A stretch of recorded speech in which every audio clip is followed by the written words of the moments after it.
And we're live. Testing, testing. Today on Quality Time with Family Ties, we learn Andy gets Rico carsick. And in 3, 2, 1. Hey, everybody. Welcome to Quality Time with Family Ties. I am one of your hosts, Scott Jones. It's a special day when all three of us are together. Mr. Paul Packler and Corey Pepper. We're all together. How's it going, guys? I'm not over Paul's intro yet. Give it time. I figure by the time we start talking about the episode, that will enrage you, and then you'll have forgotten all about it. I know the way it plays when someone's listening to it is the intro, and then you hear our lovely theme song, and then it's back to us again. But I just wanted that whole period of time to go by, and here it's just like this. But I'm not over it yet. You're really giving our listeners what it's like in the real boots on the ground when you're in the shit, like when you're in Vietnam. Yeah, the deep. This is the Me Lie of podcast recording. I'm telling you, and what a wonderful segue to our episode that was my personal Vietnam. Yeah, we. Oh, Corey, this whole podcast has been your personal Vietnam. Wait, who said that? Who said something was their personal Vietnam? Didn't Trump say that like sexually transmitted diseases in the 80s were his personal Vietnam? Didn't he say that on Stern? Oh my God. I think he did. That would not surprise me. What a fucking idiot. What a fucking idiot. Duh, he is an idiot. Domkov. Hey, it's our last episode 14, gentlemen. Yay, we're almost halfway through. We're almost halfway. Wow. And yet I still can't even fathom light at the end of the tunnel. Because this episode was, and I know that we're going to get to something, and I know Paul likes that section, and I'm going to guess Scott likes it too, and then I'm going to pile on the two of you and punch you both in the fucking kidney. Because it was just dreadful. You know what? This show's going to have to go a long way for me to enjoy one single fucking minute down the line. Oh, there's a lot of damage. It's like a bad marriage at this point. It's like 28 years down the line in a bad marriage. And honey, I said 28 years, and that was just a random. It wasn't like. I just want you to understand that it has. Wow, this show is tearing apart families. It's kind of destroying everything. And Corey, just like Vietnam, there is going to be no good resolution at the end. It's not going to happen. No. And can we just say, Paul? I don't think I gave it a second thought when Courtney Cox entered our purview early last season, around the time that Scott deserted us. It was early last season. Scott, have you ever seen Courtney Cox in the show? I have. She made it big in Friends. Right. I remember Friends. Love that show. Oh, good. Yeah, good comedy. The thing about Courtney Cox is she was in a Bruce Springsteen video and then was able to trick people that she could act for the next 30 years. It's true. Is the acting equivalent of Vanilla. Oh, it's perfect vanilla. And it's not even vanilla bean. No, that's what I was going to say. And it's artificial flavored vanilla. It's not vanilla bean. Yeah, no. Tom Hanks would not be drinking her vanilla extract. No, that would not get him wasted. No. But the name of this episode, My Best Friend's Girl, has nothing to do with anything, does it? It's the Cars. It's the song, the Cars song. Do we know when that song? Did that song come out like this year? Like, was that? Oh God, it's from the 70s. I think it was like 78. Is it? Yeah, they're really that old? Yeah, it's from their first album.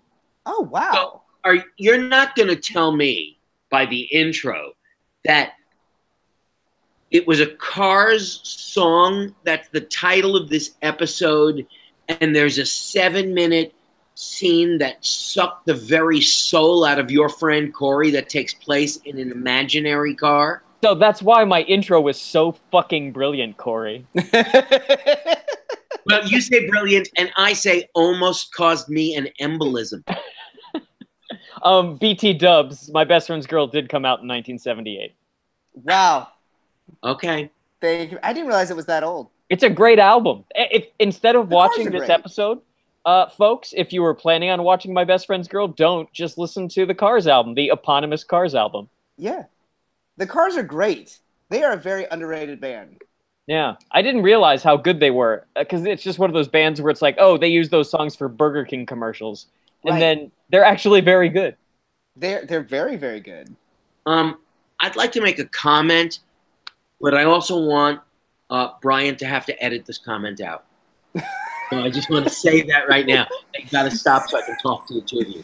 I want to ask you, what do we do about that fucking moron Damon's his pre-show attack on us? Stop!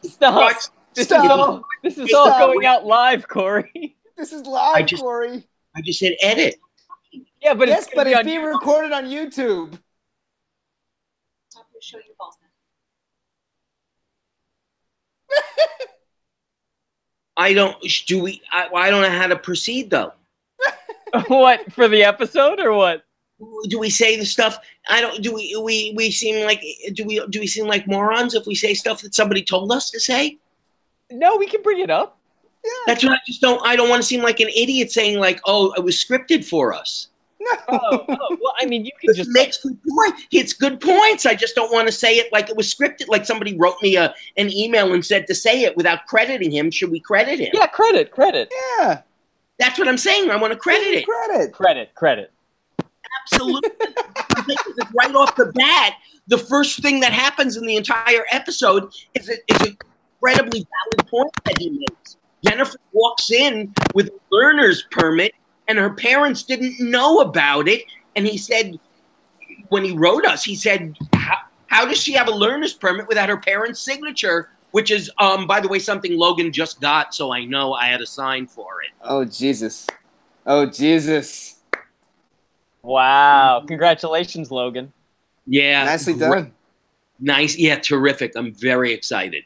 But Corey, now... Corey, walk us through this thought process then. So in this episode, we immediately have Jennifer reveal that she got her learner's permit and is now going to learn how to drive. And Steven is excited and jumping at the opportunity to teach her. He taught Alex and Mallory, who hated it, and Jennifer wants nothing to do with it. Now, you, Corey, why would you want to teach your kid to drive? I was just going to say, pardon me, I have to ask my wife, did I teach Griffin how to drive? Partly. Yeah, who else taught him? I did. Gary? Okay, because I'm not sure. I have no recollection.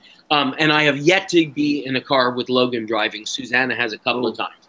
So I certainly don't jump an opportunity to be in a car with my child driving. I just think it's something that lends itself to a parent-child argument. Yeah, very much so. Yeah. Having been for me. Having been taught, who taught you? My dad. Oh, my dad? Yeah. Oh, no, I think both my dad and my mom, but my dad was the one where I got to like scream and yell. That was those are the fun ones. Me too. Yeah, it was great. It was a lot of screaming and yelling. It wasn't pleasant with my father. It really wasn't. And I'm sure I'm not pleasant. You know, I wouldn't be pleasant with a child because I'm going to demand things. Yeah, I get very impatient when other people are driving and I'm in the passenger seat. I'm really like, I get really. Do you have a brake on your side of the car? A what? An imaginary brake on your side of the car? No, I just start yelling. For years, whenever I was in a car with my mother had an imaginary brake she would pump on the passenger side of the car. It's good because it's ineffectual, but it gets the point across really well. Yeah, but also I kept on telling her she's putting focus. You know, my eyes should be on the road, and instead it's like at her 4'10" on the passenger side, pumping down, so like I'm Fred Flintstone trying to stop the car. Yeah. It's so basic, this thing of like parents and kids, and because the kids are doing something where they will die. Like this is the first time that a kid is in charge of something that will kill them and other people. Right. And but that is unless up to this point, if you suspect your child will like knife you or shiv you while you're sleeping. Over that, yeah, of course. Yeah, That first, and then the card late. thing.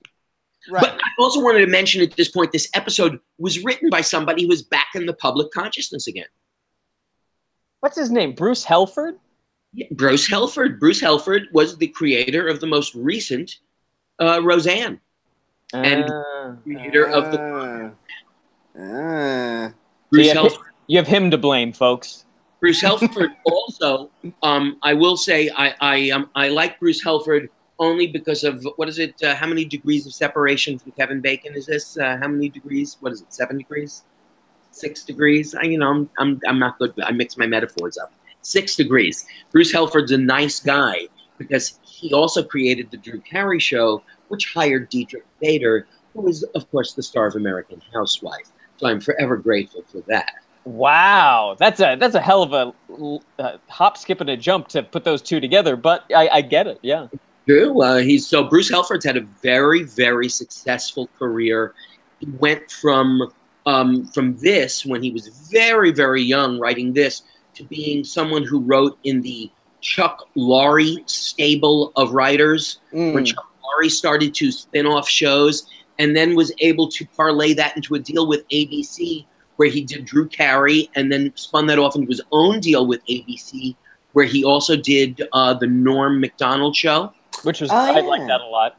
It was good. And then Bruce, now I observed Bruce for a while, and the word that I heard was that he was a little eccentric, and he appeared to be a little bit on the high maintenance side. And I'm not sure if that cut it with younger people. And so he was sort of quiet for a while. And I used to see his name as like creative consultant on shows in recent years. And then Roseanne, of course, rehires him, and now he's a hot commodity again. Interesting. Mm-hmm. He also had something to do with...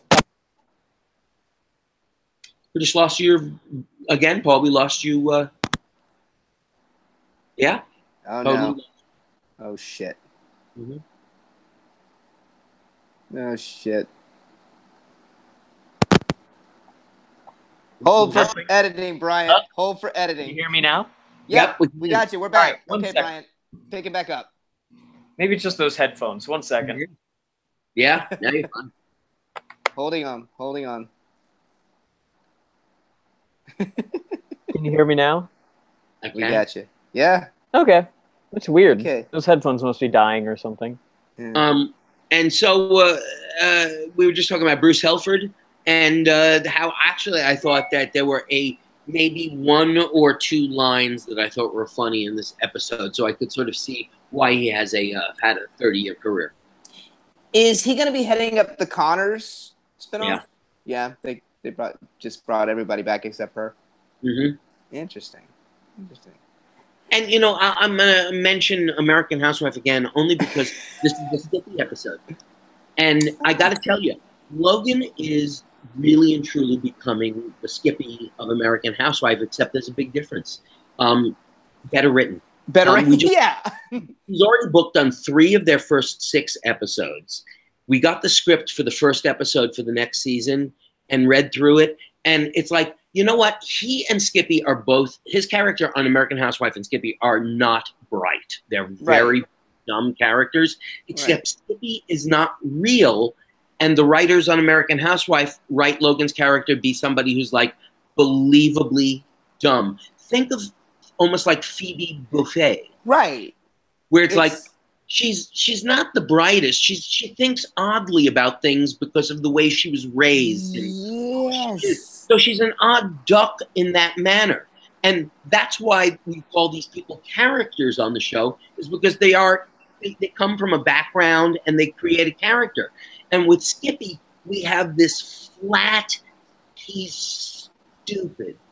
Yeah, and that's one of the. It's so funny you brought that up, Poe. That's one thing I mentioned in improv classes is dumb people don't think they're dumb. They just see the world with a different worldview. And they're writing Skippy dumb. They are writing him, and after 7 seasons, and we've mentioned it over and over again, and I still look forward to a Skippy episode, and it was really, really was profound to me after reading last night's episode, and I thought, you know what, Logan doesn't have, in the first episode, he's got like 3 or 4 scenes, and it's really the same old stuff in a different episode. It's like, he's rich and he has no idea of how anybody who's not rich lives. And that's how stupid he is. That's how he shows how dumb he is. That he doesn't. Right. He pronounces in this. Oh, I don't want to give. You don't want to give away the joke. Yeah, but before they even. Yeah. I mean, come on. This could be our thing. This could be the thing that'll get us in like Hollywood Reporter or something. Like, that's find out what I'm trying to prevent. Yeah, that's true. So we go in this scene here with we find out that your dad wants to take them driving. Mom has taken Mallory and Alex driving before, but this time it's gonna be Dad. And Mom goes, "Okay, fine." And and like our listener Damon said in a tweet that he sent to us, the fact that Michael Gross and Stephen Keaton more than Michael Gross, I would be fair to venture, is very male chauvinist in this scene, talking about women drivers. Yes, he turns instantly like another one. And the only thing I was going to say is it's not, and this ain't the first time that he's turned into a male chauvinist. It's happened time and time again. They forget who he is. Well, you know what? Because I wanted to jump in about the Skippy thing, but this is a perfect example too, is that with Mallory, with Jennifer especially, with Skippy obviously, these characters aren't written as characters. They're always written reactively to the joke. What does the joke in this scene need? And like, what does Alex need? What does Alex need to play off of? And then the people around him are whatever. If Mallory needs to be dumb, she's dumb. If she needs to be sort of like lateral thinking, then she's that. And she's like, hippy dippy or whatever. But like, these characters, Skippy, used to be really smart and awkward. Now, sometimes he's a klutz and dumb. This time, he's, friend zone loser alt-right guy. And it's just like, what?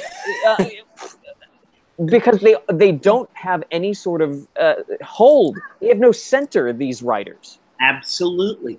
They seem to find a hook and stay with it other than flat dumb. Because in doing that, it's not inventive. I'm telling you, like, how to do the most basic, awful Chuck Lorre writing. Like, you have your 5 different archetypes of a nerd on Big Bang Theory, and you just fucking stick to that for 12 years. Like, that's all we're asking Family Ties to do. Right. You're totally right. Because you know what? As mediocre as that is, it's better than what's happening on the 7th season of this horror show at this point. Absolutely. And the situation they always have to put Skippy in is Skippy is downtrodden. Skippy is beat down. They are afraid to put him in any kind of position of empowerment. Like, I know we hated the Skippy goes to the army. It was a ridiculous premise, but at least it was, compared to this, something a little bit different. What if something normal happens to Skippy and it's the fucking Keatons out person by person? I miss the old Skippy. It can't be. Why don't you let him grow as a character? You know what? They do that on good comedies. They let people grow as characters. We should also point out in this scene, when Skippy enters, we find out exactly what happened to his girlfriend that we haven't seen in forever. She transferred. Transferred to Yale, right? Yeah. Tell me, please. How many episodes did we liked her? I remember that. Yeah. Yes. 1 or was it 2 episodes? 2. I think 2. There was 2. There was one where Mallory sets him up, and then there was one where I think they're planning on having their first time. But you know what? We liked them together and everything. Her name was Amy. She was good actress, and the character, the two bounced off each other very well, Skippy and Amy. But the fact that she was going to Grant College and was able to transfer to Yale, she is obviously light years beyond Skippy, and she needed to get out of that relationship stat. So I'm fully on board. So Skippy comes in with his lab partner, Darlene. This was just weird.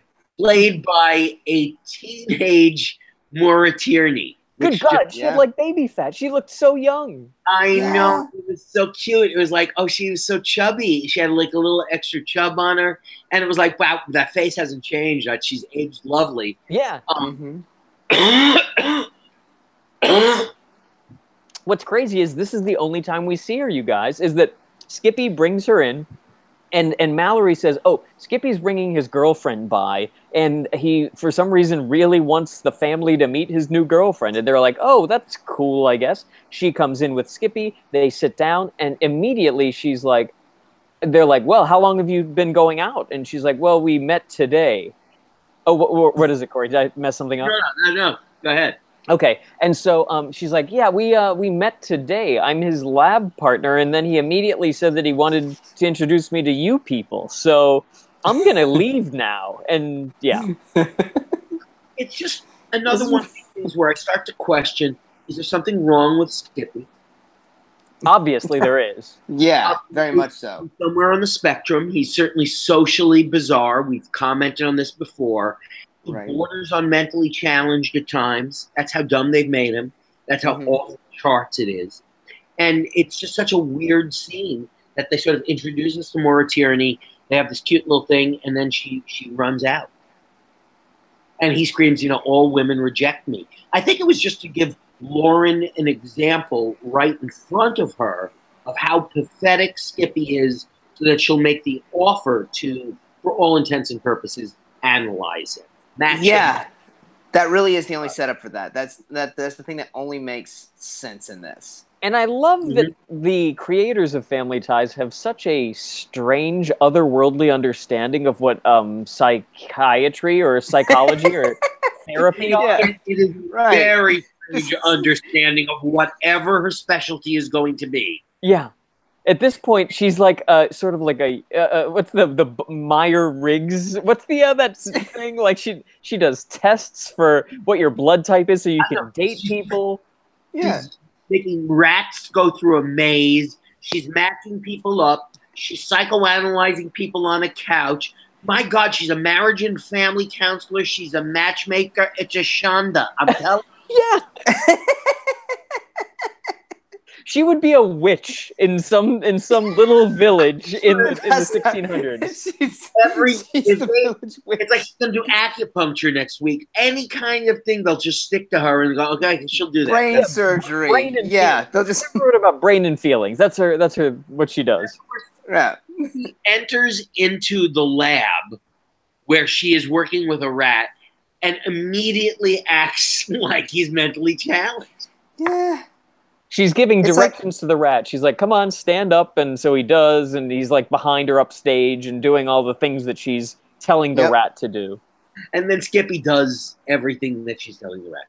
Yeah, she says, eat the cheese. And then he grabs it and eats it. And then you would expect like a good actor to be able to like respond to him eating the cheese with something, even if it's not written into the dialogue. You would find some sort of a punchline because it needs to be there to finish the beat and stuff. And they're counting on Courtney Cox to do it, and so it doesn't happen.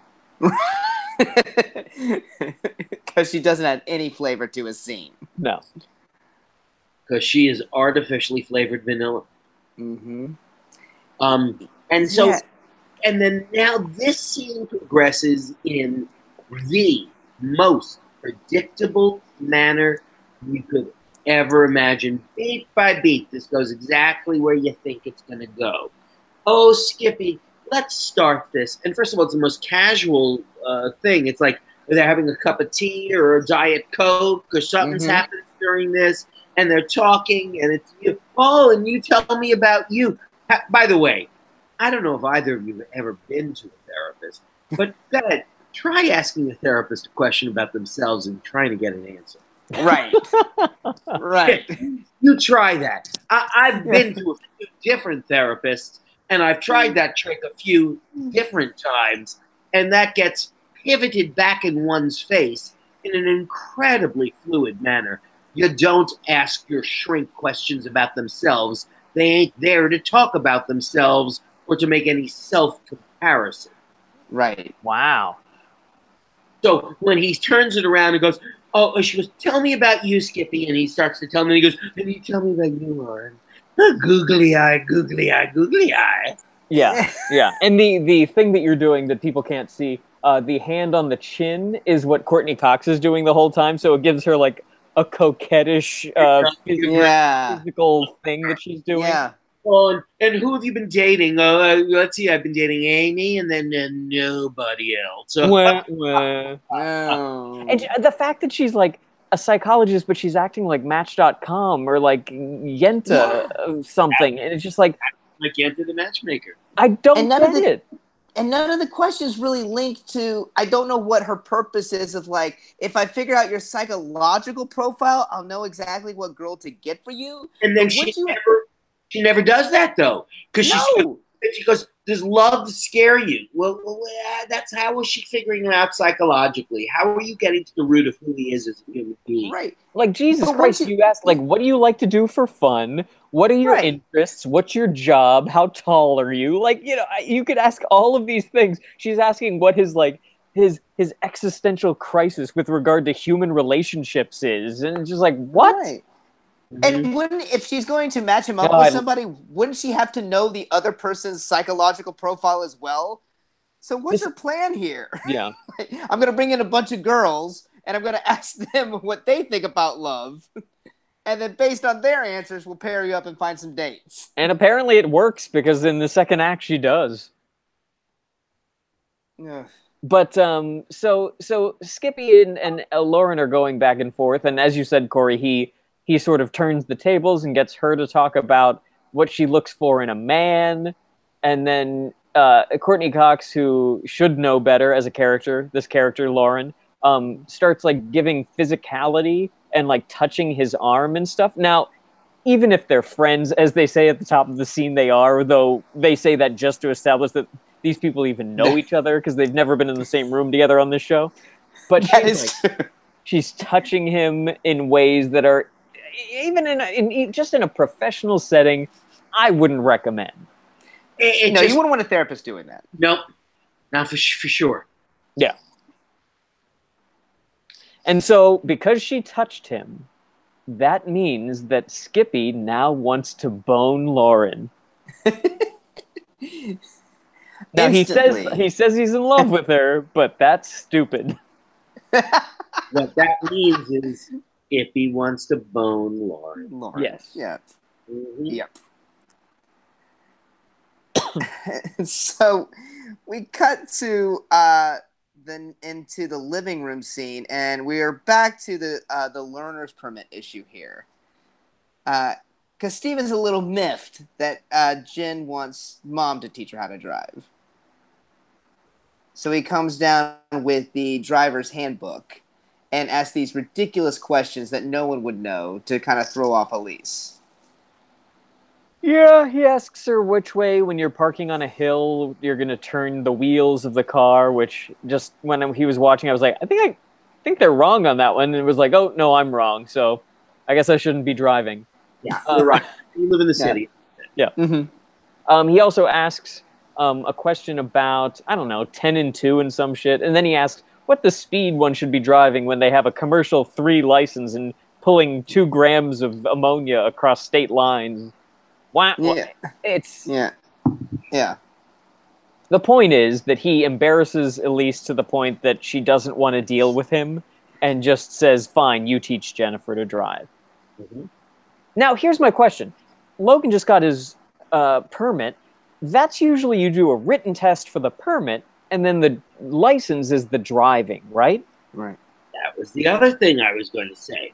Why is he quizzing her from a handbook after she already has the permit? You read the handbook to get the learner's permit, then you take a practical to get the driver's license. You don't have to go back and take another written test again. Right. You are correct, sir. Once again, made no sense. Yeah. Yeah, it was ridiculous. And here's the only thing I thought was sort of funny. Mallory's reaction to Skippy in the scene when Skippy comes in. Is that what happens in the scene? Is there something that happens after the car? The No, that's right when Skippy comes in, and then Mallory's coming down the stairs, and he's like, Mallory, I have to talk to you. That's it. Yeah. And she slaps her hands in a way. She claps her hands when he says what it is, that he's in love with Lauren. Right. And I thought it was a very funny reaction that Mallory had. Like, no, you can't have that. Stop that this instant. Like it was a dog. Right. He was clapping his hands like, stop it. And then it was announced that Lauren and Alex come in and announce we've hooked you up. We found somebody to go on a double date with you. It's you and me and your double date and Skippy, and we're going to have a great time together. Now, I don't want to give any details away because something exciting happens in the second half. And I'm just going to leave the audience on a cliffhanger and see if I'm going to leave it to you right now. Before we go to commercial, can you guess where they go on their double date? And with that, we'll be right back. And we're back. Ah, yes. Hey, they went to Guido's for the dinner together. You know, the bar has been set so low for us. Yeah. It really has. Glass of orange juice or a set at Guido's can just delight us and sort of almost make the episode palatable. I almost did a double take. I did almost a cartoon like, I can't believe it. We're really at Guido's. I'm so excited. It took me back to the good old days of Gina Davis is what it did. It took me right back there. The good times.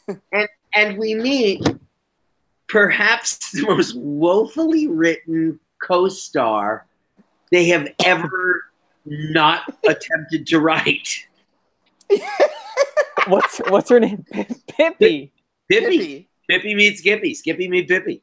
Now, Pippi is played by an actress, Kristen O'Brien, I think, or something like that. She was in Johnny Depp's first movie, Private Resort, and it was her first movie, too. She's dressed like Blossom. Like, she has, like, a floral print dress that's, like, kind of nerdy. And then she's wearing, like, a hat, like a bowler, and has big glasses on, like Blossom, the 90s show. And I was in love with this woman, much like Skippy should have been. Right.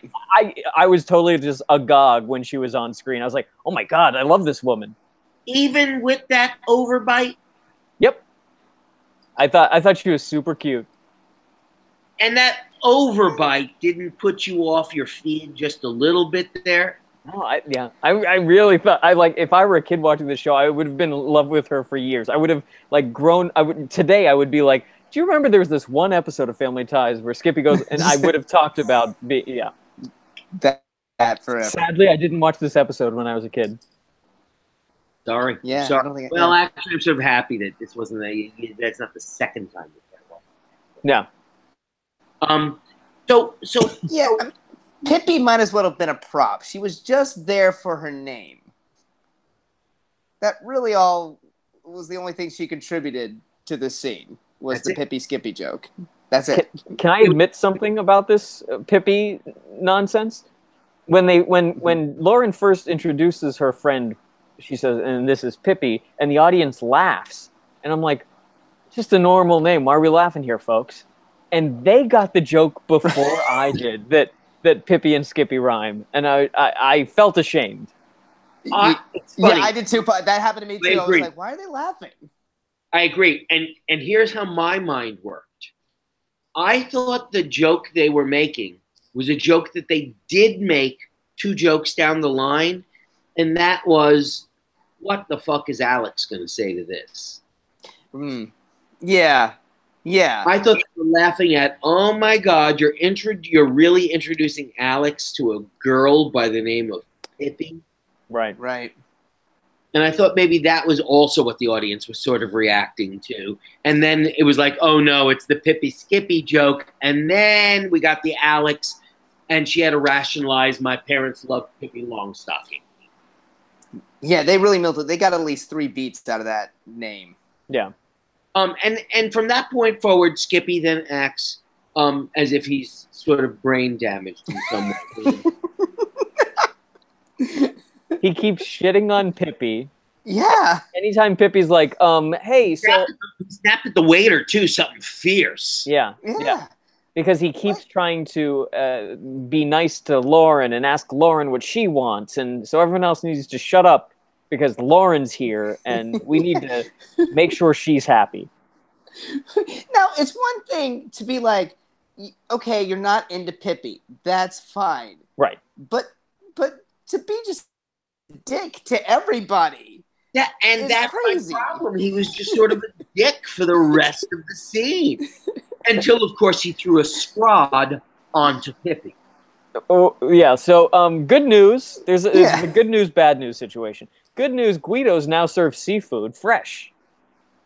From a seafood cart. Yeah, bad news is it's a seafood cart, where I'm guessing that's not very healthy. Can't be. Yeah, the health inspectors are very lenient in Columbus. And so when Pippi has a scrod thrown upon her lap, she decides to get up, and that's the end of the date. She wants to go home. And Alex, I'm going to say exactly what happens. Alex says, well, I'm the designated driver anyway. I'll take her home, conveniently leaving Lauren and Skippy alone at Guido. Right. You know, we shit on Family Ties quite a bit for the bad writing and stuff like that, the amount of care that goes into the productions of episodes. But I'll tell you the one thing that Family Ties does well is get rid of superfluous characters. That way you can get down to brass tacks. No one has that game cornered quite the way Family Ties does. Oh, and they do it.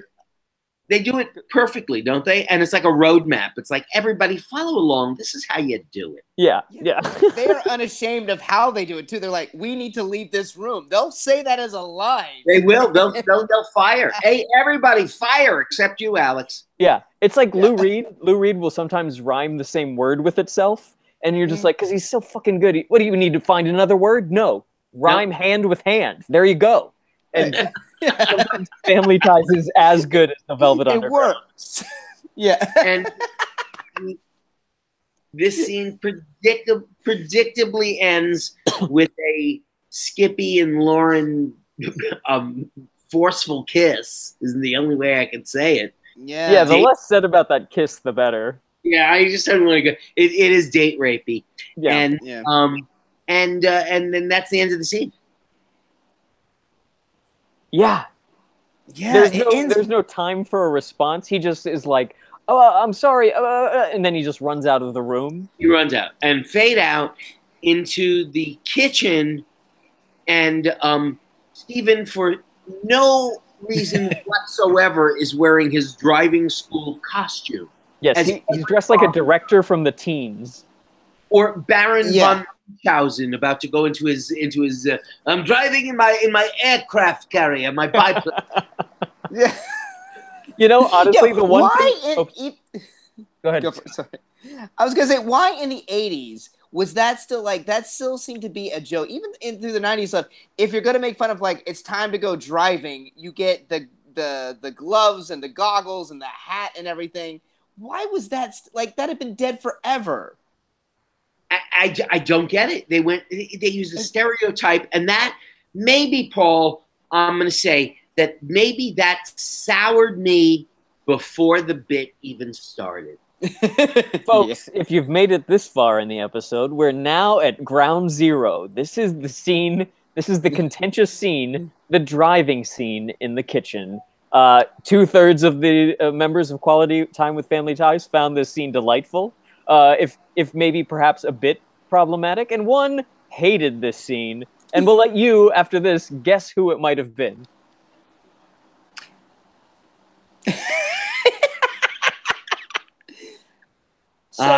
I'm speechless. This bit, I'm gonna read you my notes verbatim. I think in the car took forever. There was absolutely no story. It's clear the actors had way more fun than I did. Meredith Baxter and Justine Bateman were laughing throughout the entire scene. They were breaking character left and right. As an improv teacher, I truly appreciate any attempt at space work in any scene, it's essential and it always makes the scene work better. However, watching a space work exercise, and that's what this seemed to be an exercise, because a scene has a beginning, a middle, and an end, and a plot to it, and a story, and they absolutely stopped any semblance of story and did a 7-minute bit in which I wanted to put sharp kebabs in my eyes. So, I think... Where do we go from shark kebabs, Paul? It's tough, but I'm gonna try to pull this out. Here we go. Mm-hmm. In the reality of this world, the Keatons are masters of space work, and what we have to assume here is that these are people who just happen to do this. They just, like, Steven walks into the room in costume, and he says, I'm going to teach Jennifer how to drive. And he puts 2 chairs, then he puts 2 chairs behind, and then he starts doing the most amazing pantomime of opening a door, and he knows how to do the thing. Oh no, Paul, I'm going to interrupt you. First, they get rid of fucking Andy for no reason except he couldn't do the scene. He literally says, I have to go off stage now. Yeah. Literally. Hey, audience, they won't let me in the scene. I gotta go off stage and back to my trailer. Sorry. Yeah, we rehearsed it where I tried to be in the car, but I couldn't move correctly, and so... Didn't work jumping out of this scene. Now proceed, Paul. So, Stephen Keaton is actually a person who knows, like, when you're taking out keys, he goes through a ring of keys and finds the correct one and hands it over, and, like, every time he lets go of something, he has, like, the pop, he like, pop and stuff like that, and, He like is Jerry Lewis with a fucking typewriter. He's a fucking genius. He's a genius at space work. And so throughout the scene, I don't want to get too far ahead of it, but like there are moments when they're turning and everyone goes the same amount to the right and left. There's a storyline that you're gonna ruin. Spoiler alert! Spoiler alert! The Keatons did not plan this out. In the reality of this kitchen, an imaginary car, and it blows Paul's mind. It blows my mind that the Keatons are so good at this. They never play. It's like a musical where everyone sings and knows the choreography. Somehow the Keatons are masters at improv. I don't know how, but it's brilliant. Yes, in that sense, it's a great scene. Yeah, it is. And you know what? If that's the angle that you're looking at it from, I like that. But yeah, Steven is insane and makes Jennifer drive, and he yells at her, and I'll let Scott jump in. Yeah, I'm gonna be honest with you right now. I was in the middle of this scene, juggling back and forth. I was running around chasing my daughter. So what happens next? Well, did you catch her, or is she still running around? Oh, I caught her. She's fine. Oh, good. I gave up, Paul. She's on her own now. She's running down the 405 right now. She's probably fine. She's very independent. She has like 20 words to her vocabulary, so she'll get by. Yeah. Home, ice cream, all the good ones. Purple. Yeah. That'll get you far, Purple. And if you play her Taylor Swift song, she'll dance. Nice. Yeah. But yeah, so Steven is sometimes no butting when he should be yes-anding. Jennifer tries to take the reins of this improv exercise and says that the cops are behind her. So Meredith Baxter yes-ands and says, "Punch it, Jennifer. Let's lose them." And they drive and they turn and everyone knows how to move and where to move. And then Mallory goes some A to C thinking, UCB style, and goes, "Oh my God, the drawbridge is up." There's a drawbridge in the middle of Columbus. Boom! They crash, and then Steven's like, I can't deal with this anymore. And just like Corey was about to do, leave this situation. Steven is about to get out of the car, but because he's a fucking professional, he didn't unbuckle his safety belt.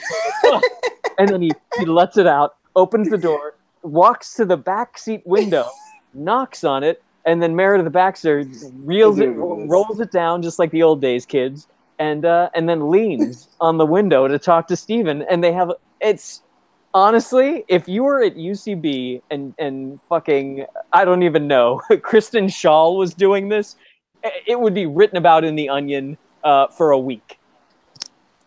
You know, hearing both sides, I'm kind of in the middle. I see both sides here. Corey, yes, this did not progress the story one bit at all. So since this is a sitcom, yeah, it's kind of a pointless scene. But Paul, I will give you're judging as far as like an improv scene, like if I did see this at UCB, very good improv scene. Yeah.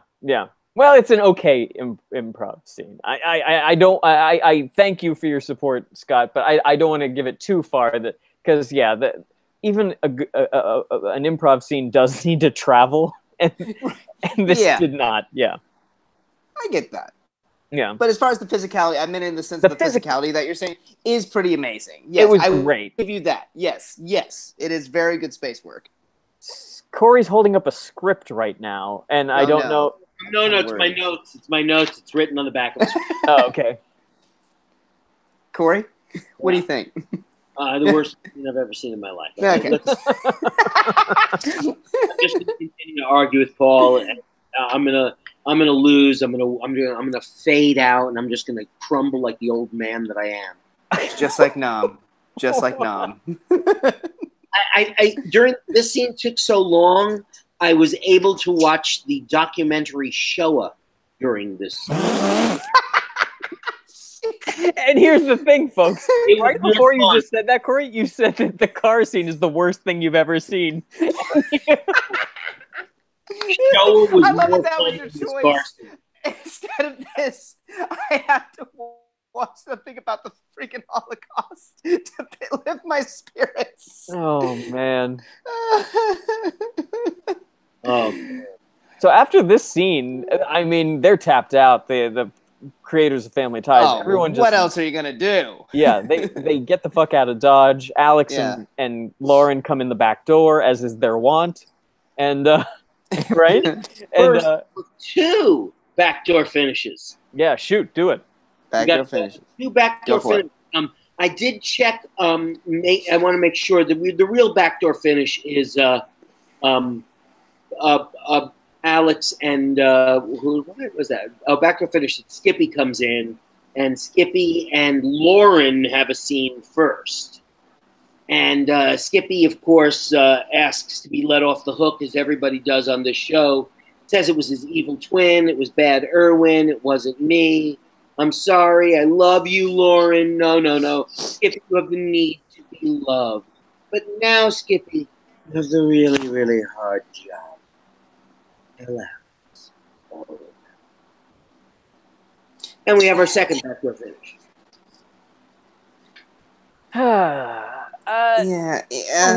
Lauren comes off well in this scene. The way that she treats Skippy, I thought she was like, you need to be comfortable with you in order to find people, and you will. She's empathetic. Yeah. It doesn't get too woe is me, girls don't like me thing that would have been what I expected this scene to turn into with Skippy. They keep it pretty light, so I was happy for that. Yeah. Just you saying that, Paul, the whole woe is me thing just made me think of how poorly the writers don't remember anything. Like, Skippy has now had a girlfriend. Yeah. And I believe, presumably, from the second episode with his girlfriend, he got laid, right? Did he? Did not? It didn't happen. Were they going to wait? They were going to wait. They were going to wait. Yeah. Okay, so all I'm saying is I'm hoping before Amy took off to Yale, Skippy got laid. Who knows? But the fact is, that should have affected him. Like he you got a girlfriend, Skippy. You did it, and now you should have changed a little bit. You should have at least a little bit more confidence. Yeah, you would think. Once again, the writers are just writing reactively. They don't think about characters and souls and forward progress. Right. But at the end of the show, it's just sort of like a big giant, okay, we're all going to forgive you for whatever nonsense we wrote for the last 20 minutes. What happened in the scene with Alex? I couldn't pay attention anymore. It wasn't either. Yeah. Yeah, give it up. Did they treat Lauren like chattel? Was it like, I'm sorry for kissing your property, Alex? Was it that sort of a thing? I don't think it was, actually. Okay, well that's good. Mm-hmm. Was it the usual, like, don't worry, Skip, there's a girl out there for you?